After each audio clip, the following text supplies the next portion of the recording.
কিশোরগঞ্জের পাখন্দিয়ায় জমে উঠেছে পবিত্র ঈদুল আজহা উপলক্ষে গরু ছাগলের বিশাল হাট।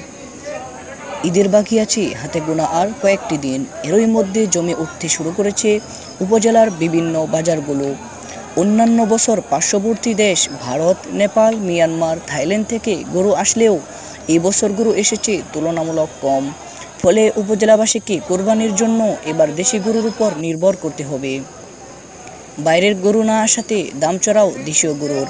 অন্যান্য বছরের তুলনায় এবার গরু প্রতি 15-20 হাজার টাকা বেশি দাম গুনতে হচ্ছে ক্রেতাদের। উপজেলার মির্জাপুর, মঠখোলা, শিমুলিয়া, হুসেন্দি, আলুস্টোর, জাঙ্গালিয়া বাজার সহ বিভিন্ন গরুর হাটের নেই পাকুন্দিয়া বাজারেও জমে উঠেছে গরু ছাগলের বিশাল হাট। প্রতি শনি ও বুধবারের এই হাটে প্রায় 2000-এরও বেশি পশু আমদানি হয়।